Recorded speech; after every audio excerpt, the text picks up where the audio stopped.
Dobro večer, dragi prijatelji, evo vozimo se Južnim bulevarom ka autokomandi.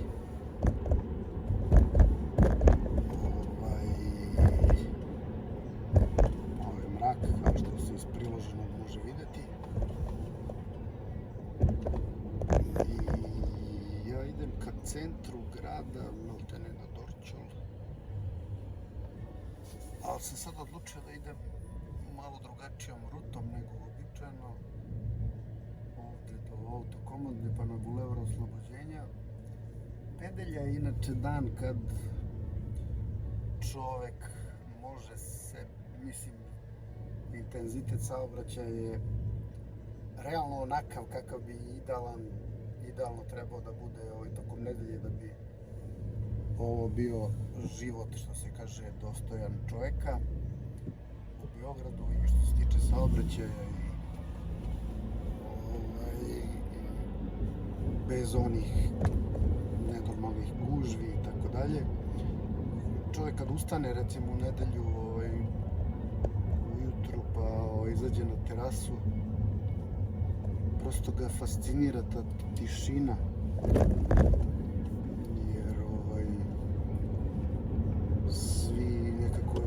Sve je toliko tiše nego što je to radnim danima, pa i subotom, da je to prosto fascinantno. Sve je nekako toliko mirnije.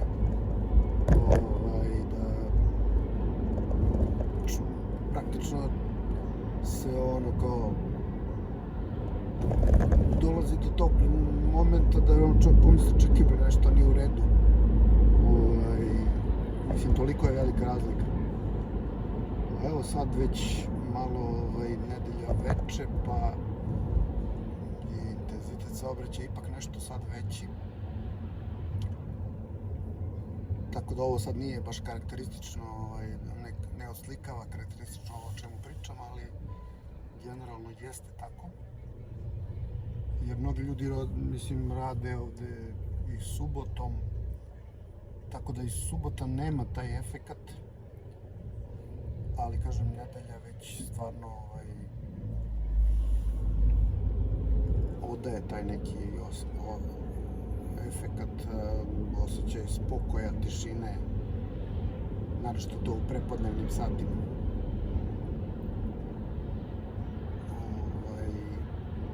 I sad krećemo se prema Slaviji, prošli smo pored Karađorđevog parka,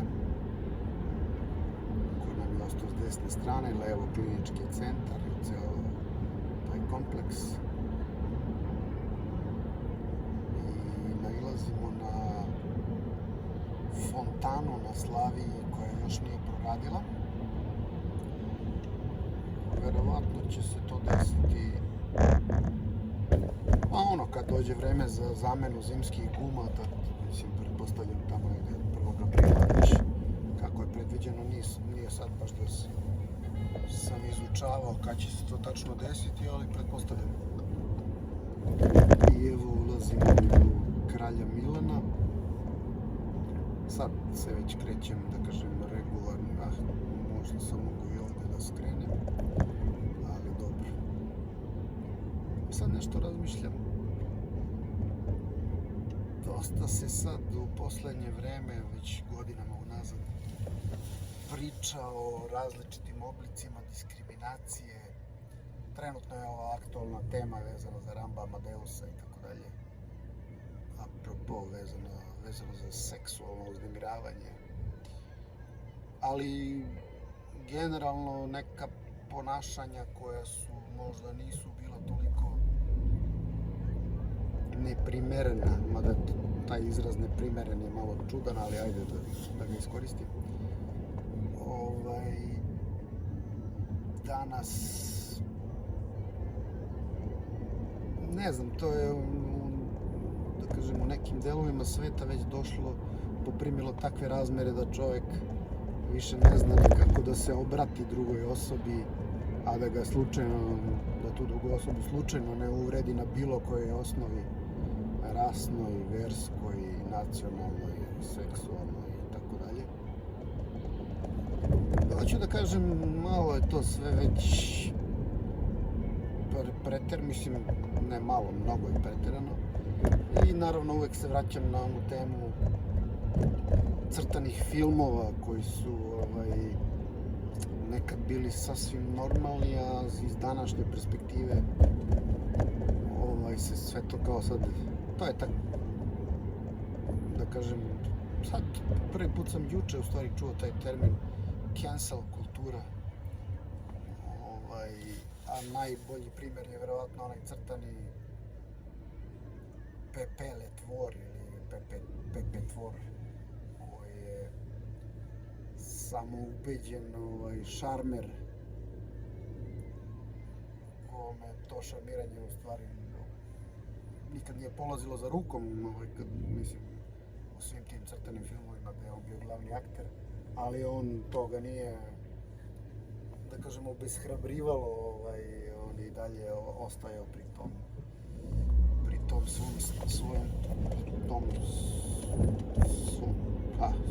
stavu.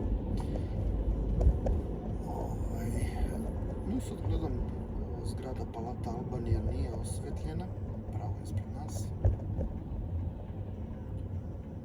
Bude zanimljivo kada ona bude osvetljena u raznim bojama, čak i posle, da kažem, jednog veka.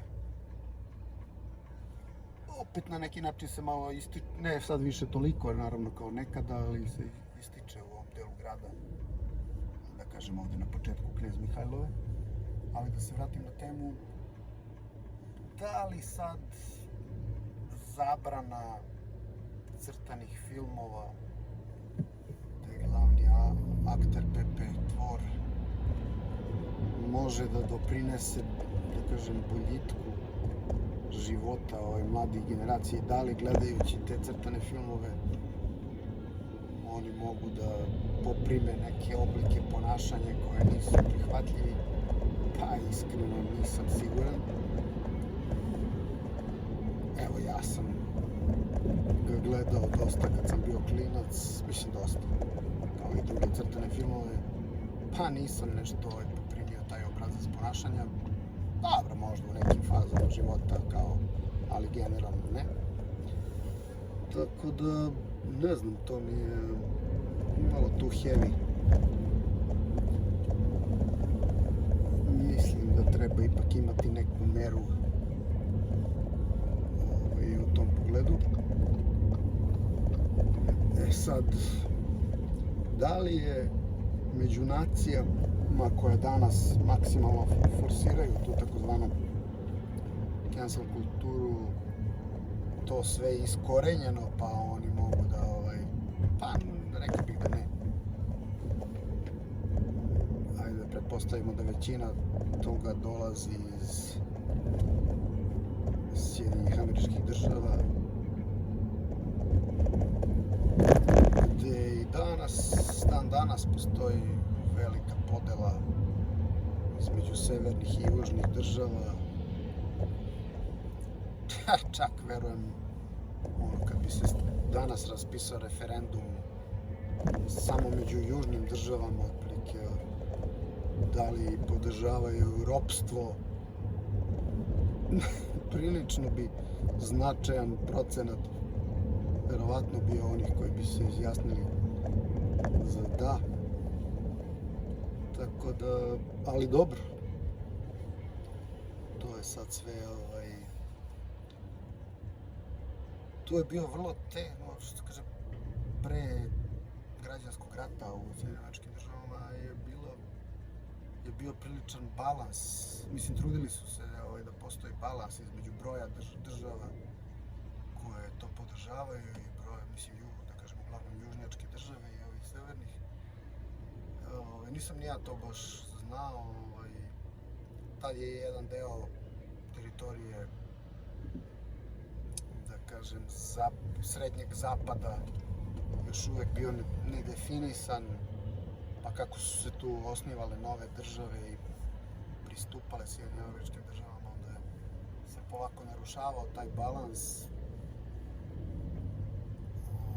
Inače su se trudili da bude tačno isti broj država koje su za i protiv ropstva i tako dalje, i nebitno sad, to je na kraju i dovelo do izbijanja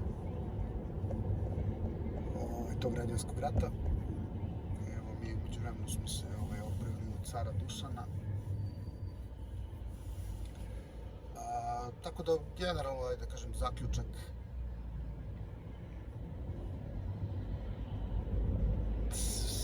alles mit Maß, što bi rekli Nemci, ili ti sve sa merom. Preterivanje u bilo kom pogledu nije dobro. Da kažemo, počeo od ishrane pa nadalje. Tako da sve sa merom, neke, da kažem, tendencije koje deluju moderne,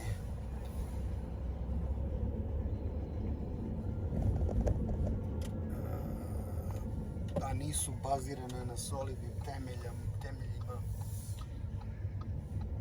će se na kraju ispostaviti da su, da kažem, promašene, ali tako da hoću da kažem, sve treba ipak uzeti sa dozom rezerve.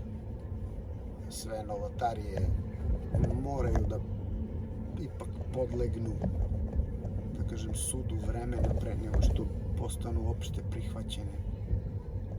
Eto, ako bi trebao da izvučem neku poruku iz celog ovog mog baljezganja, to bi vjerojatno bilo to. Dobro, dragi prijatelji, veliki pozdrav, pa se čujemo uskoro ponovo.